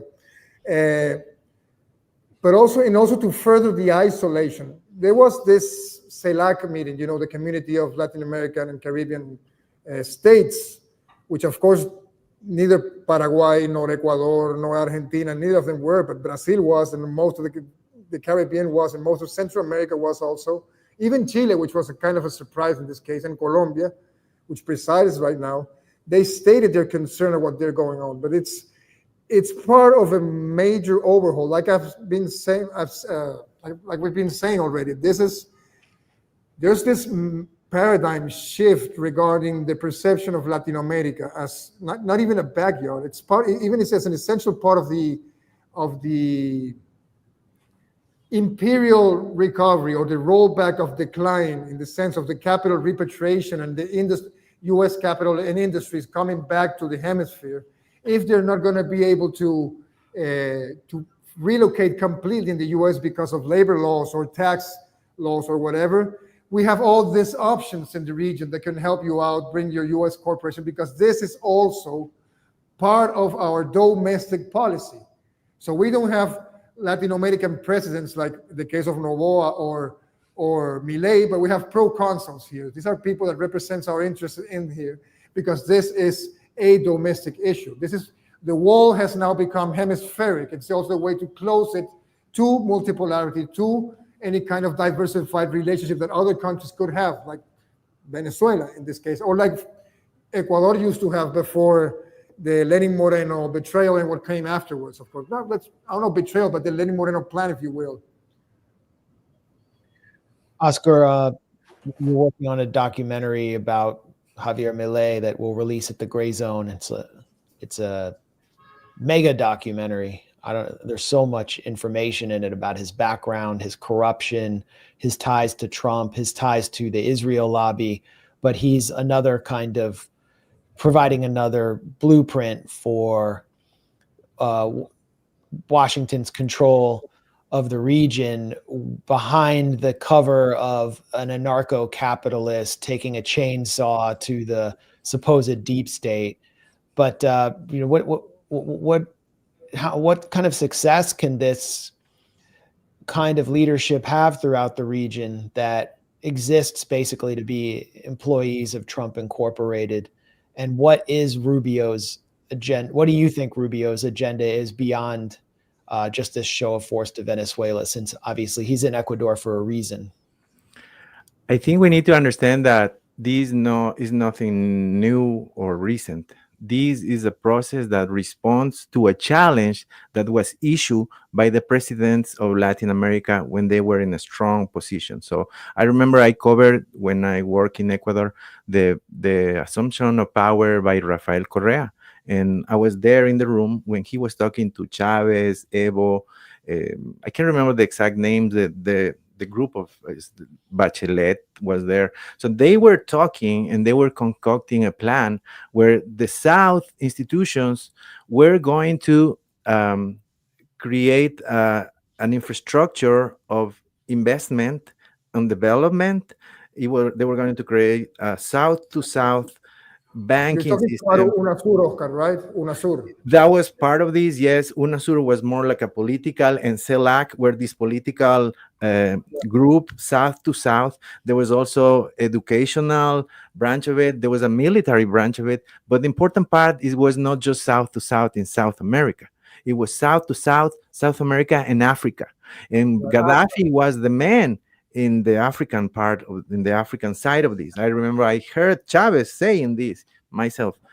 And, this, what we see now is the response to that, because, obviously in the Pentagon, the CIA saw that and took issue of that regional challenge and deal with it, and their plans last for a decade or more. So this is, the build up to that. I think that this is got some energy injected in it, again, this process, because of BRICS and Brazil. Because if not for that, pretty much they will be under the dominion of the Western faction of the machine, if you will. But because there's BRICS and there's Brazil in there, and there's some like Petro and the Chilean president, and the Mexican president, they have brought new energy to this the worker class side, quote unquote, if you will. So what we have now is is that the planners, is that whoever is in control of this plan pump up the heat. And I think that Marco Rubio came down to South America because they realized that now is the time to do all of the Miami's elites bidding, in the sense of getting rid of the left now that they can, because they know also that Trump is fragile in health and he might not be there for in the long term. So I think they see the opportunity to do it now.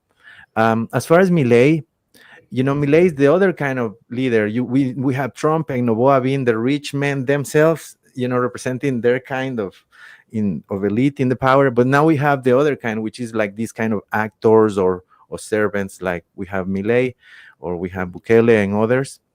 But in the case of Milei, is very specific and spectacular the way that he has imposed this geopolitical domination in the country, and I mean in many levels. So my thesis here is that he's the opposite of nationalistic, and most of the countries and the movements that are persecuted and in the continent are the nationalist, movements, because the empire, if you will, or the machine or corporations, they don't want the little countries to start little corporations and compete with them. They don't want them to give surplus to the basic raw goods, like Bolivia, for example. When Bolivia start trying to give that and do that and build industries around copper, that's when the problem started, no? So now in Argentina we have something similar. They are destroying the local economy, the local industry, the local culture, just to turn the country into a raw material exporters, just so they get the copper, the oil, the water out of Argentina, and they Black completely. Rock colony. Sorry. It's a Black Rock colony, Argentina, right now, basically. Yeah. They're imposing a model to extract the last of the resources, disregarding of the people anymore. They're not even caring to deal with anymore. They're like literally destroying the country and indebting the country. It's criminal the way, like, they're taking loans and loans and loans to stabilize the changing rate, but they don't get much out of that, because the only people because, like, if you stabilize the changing rate and you invest in local industry and help create jobs and make an effort for a reason, then it's worth it. But if you do all that investment for just some financial gurus to make some money in the bicicleta financiera, but not much more, it's like a waste of time, because at the end of the day, you did all this process and you didn't get concrete results to improve anything, but actually all the opposite. You can argue that Argentina is going the way of Ecuador. Argentina is going to turn into Ecuador. Ecuador is the process that is further down in that process, is the country that's further down in the process of discomposition and disinvestment, of lack of investment in the society, in the state. Now Argentina is going that way, and now here in the United States we see that they are also imposing and starting to bring that model here as well. Oh, well, yeah. Well, they've been doing it since the 80s, and especially since the fall of the socialist bloc. It's been, on steroids here. Now what they're doing in the US is bringing in an apparatus of total repression and normalizing the use of the military and secret police in our cities under Trump. I mean, Trump's about to occupy Chicago and using a naval base in the area as the base for the occupation. They're in DC now. The National Guard, they're standing around taking pictures of people picking up trash, but they're just cover for the secret police in ICE.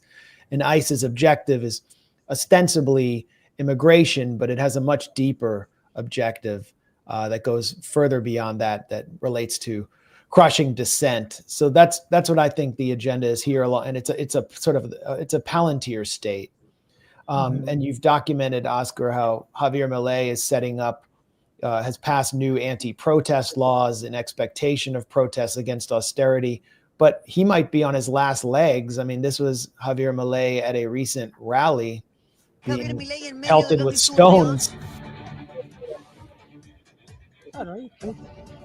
Este es el momento en el que la caravana.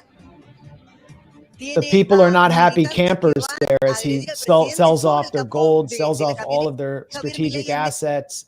The cost of living continues to go up. Is he on his way out? I mean, that would be devastating for Trump International to see Javier Milei go down. They threw a broccoli at him that day. And so, yeah, I think he's on his way out, because he's been creating a lot of enemies within his own coalition in Argentinian society, because he's been adjusting the retirees and the children and making everybody upset, and he's had not much to show for.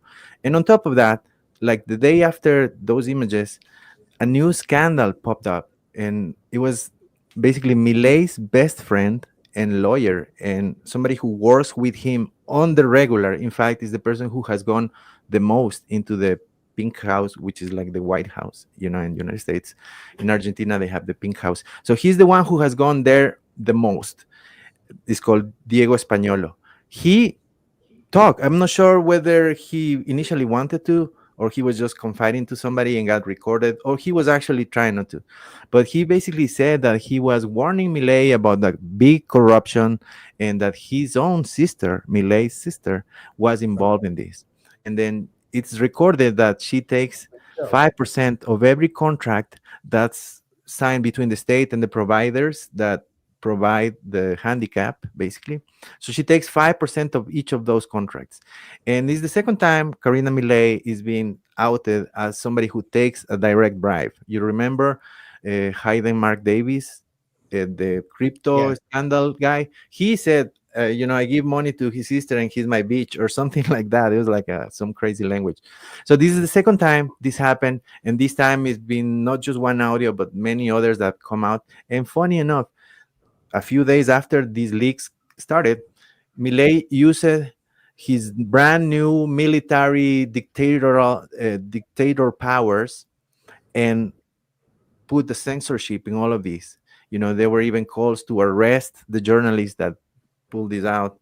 And so it got really ugly in the sense that he used the state to shut this up. But at the same time, since it already had come out and he's using the state to shut them up, is like the Epstein files here. The more they're trying to not do it, the more they're trying to hash it, the more people is like, oh, wait, what about that? So same thing in Argentina now. This scandal where she takes 3% home and she shares the other 2% with with Carlos Menem's son, by the way. Interesting. Yeah. So that is going to cost him, I think, the election, which is this weekend. And what happens is that if he loses the elections, which he will, we need to understand that it's not just Milei that's in the one side here. It was Milei and the IMF working together, hand to hand, hand in hand, to help Milei get to the elections with a favorable economic outlook, which didn't happen anyway. But part of the loan and many things that happened along the process was specifically for the IMF to help Milei defeat the Kirchnerism. And that's the second time they do it, the IMF, I mean, because they also did the same with Macri, and it didn't work either. And this time around, they were playing like they wanted Milei to play by the rules, the IMF, I mean, and they said to Milei that he cannot use the money for the bicicleta financiera, which I explained earlier, they use the money to stabilize the exchange rate. And he did it anyways, and they didn't say nothing because they noticed and they knew that if he didn't do that, the peso will get really down in relation to the dollar, and a huge devaluation would follow, and it will be economic disaster. So they help him hold until the elections this weekend. So what happens is, like, next Monday, this is gonna devaluate the peso. Is gonna fall like crazy. That they already had that in store. They already were planning for that. And now that the Milei is gonna lose the elections, that's gonna be even more amplified. So Milei is gonna start his second half of his term under heavy duress, because after the elections, the economy is going to tank. It's going to tank, and he's going to have to deal with that. Wait, these are parliamentary elections or national elections? Parliamentary, yes. Yes. So after the parliamentary elections, which his faction will lose, the economy's going straight to hell. Yeah. And then that will lead likely to Milei's ultimate demise. And I wouldn't want to succeed him. Go ahead, Diego. Yeah, let's not call it an informed opinion. It's more a gut feeling or something, but maybe it's even the form of a question. But are we that positively sure that even when the economy will tank and it's going to be dire straits and so on, that's going to be the end of Milei? Because there are so many landmark moments that could have been. And also on the other side, I mean, the threshold of tolerating each and every of these movements and being able to absorb it by the government, it kind of, I have like the feeling that this is going to be forever and it's not going to matter. Regardless of the tank and everything, as long as the repressive apparatus is at place, this could go on forever, especially thinking about being Argentina. Yeah. And the political factionalism there. But this is not, of course, this is not an analytical take. This is just me. I think it's a good gut feeling. I mean, he might not fall in the sense of leaving presidency. He might, but he might not.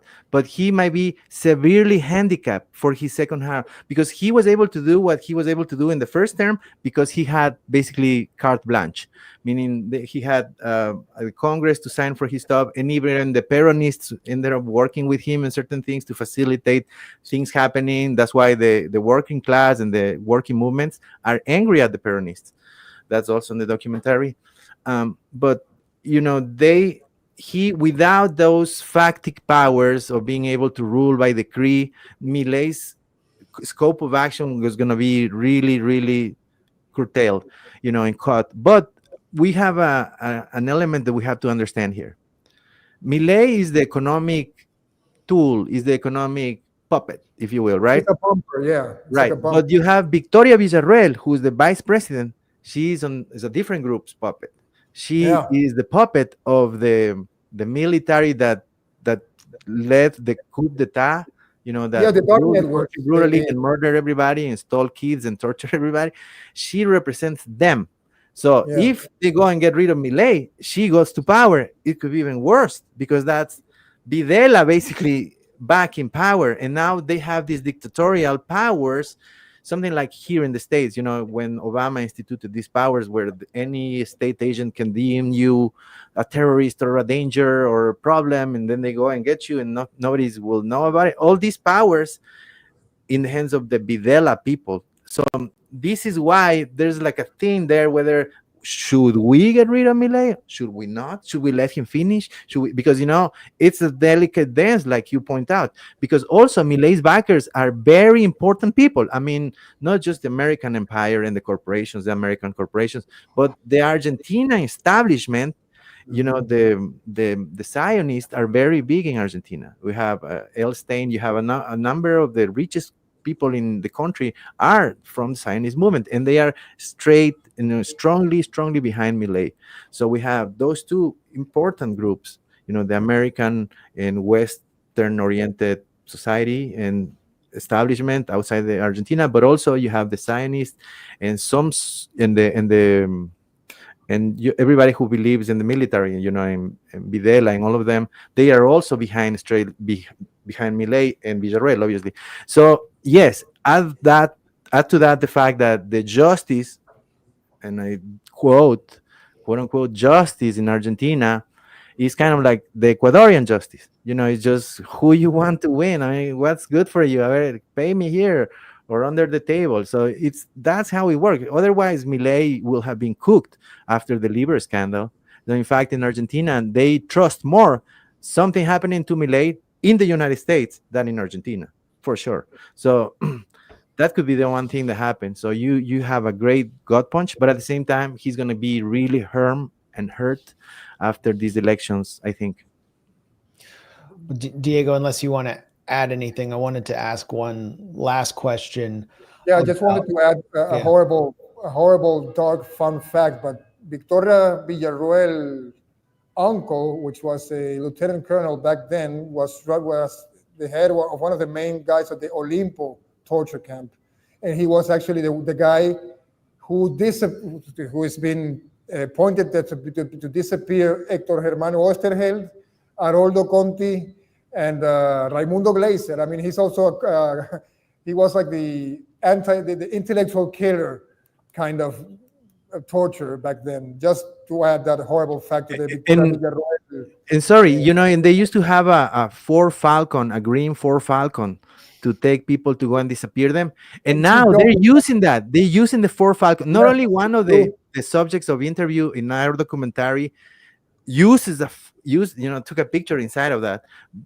And I mean, like one of the ideologues, one of the influencers.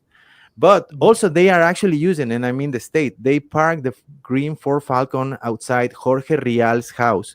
Jorge Rial is the journalist that leaked the scandal recently, the 5% scandal, the Karina Gate. He's the one who put it out. So they went, when they wanted to shut him up, they parked a Ford Falcon outside his house. So for those who don't know, the Ford Falcon was used by the Argentinian military dictatorship secret police to disappear dissidents. And, when a Ford Falcon showed up at your house, you were in trouble. And Ford actually maintained a plant, I believe, in Buenos Aires, which was used as a torture camp. So that's kind of shocking and frightening that it's come back as a symbol. And Argentinians are presented with a choice between the president's crypto rug pulls and the vice president's dirty war echoes. It's a stark choice.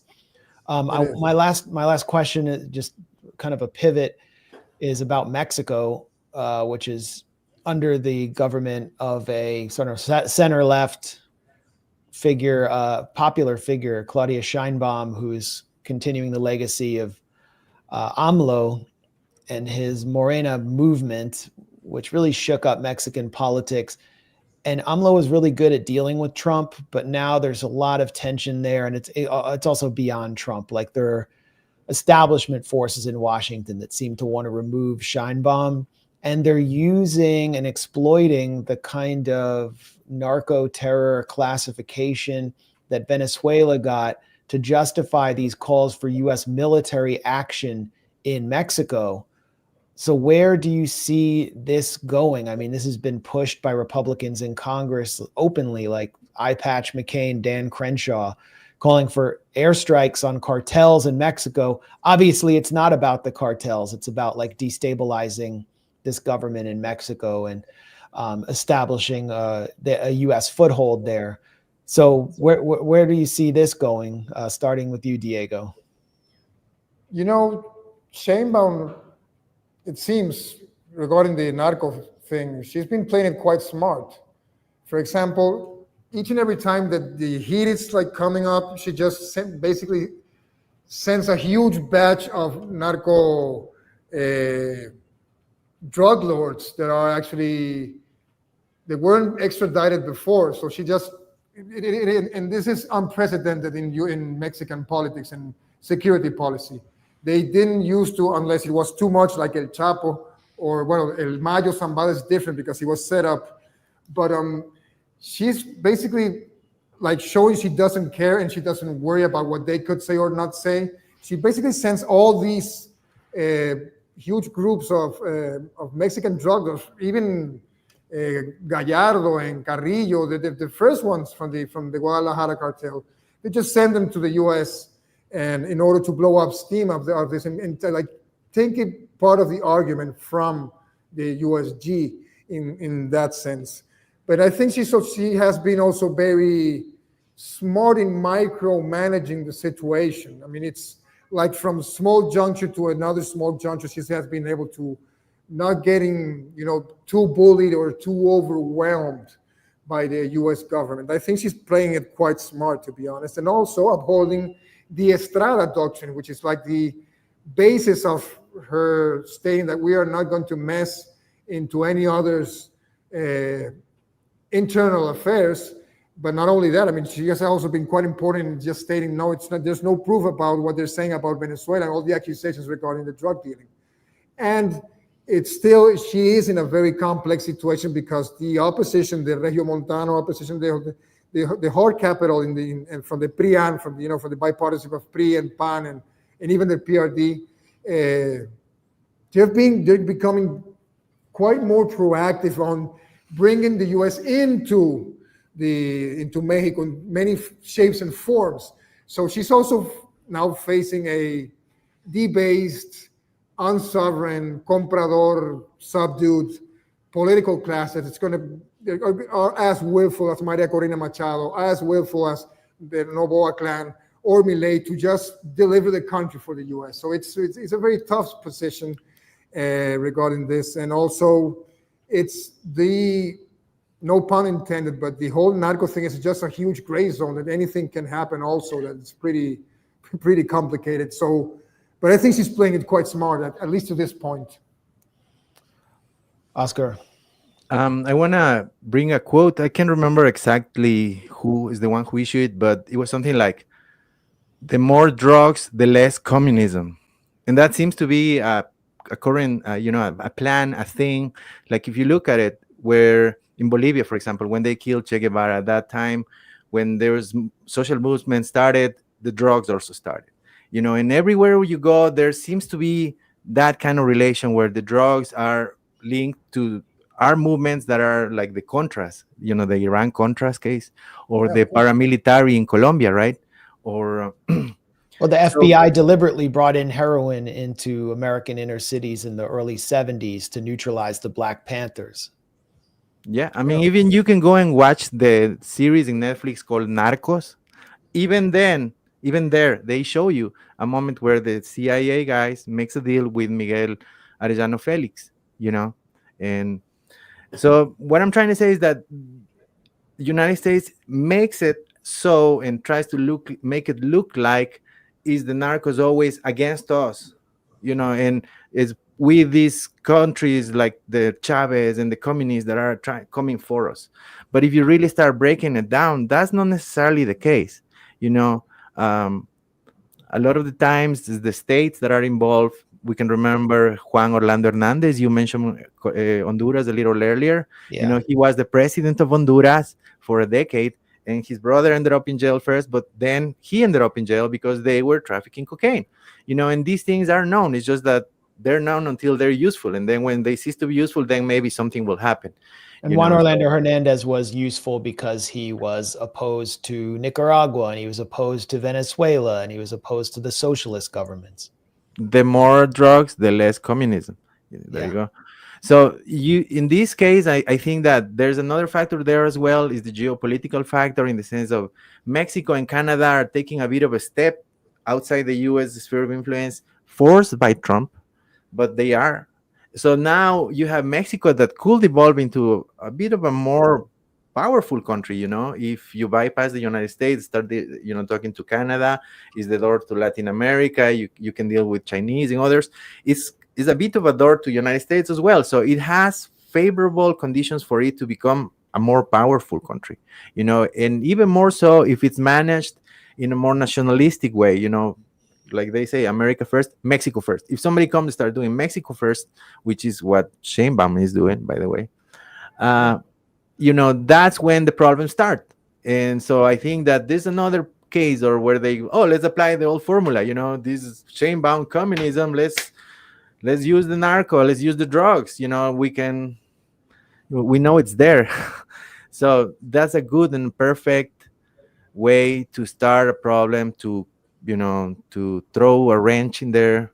And because I don't think they're naive enough to think truly that they can solve the problem. I mean, they've been fighting the war on drugs for how many decades, and they lost every time. Yeah. So now to think that they're gonna get in Mexico and do what the Mexicans, who knows the streets and the people and everywhere and where to go and which town, they are going to do what the other guys cannot do, when they don't even know where to go in Mexico, when they couldn't even do it in Iraq. Whenever the population went against them, it was the end.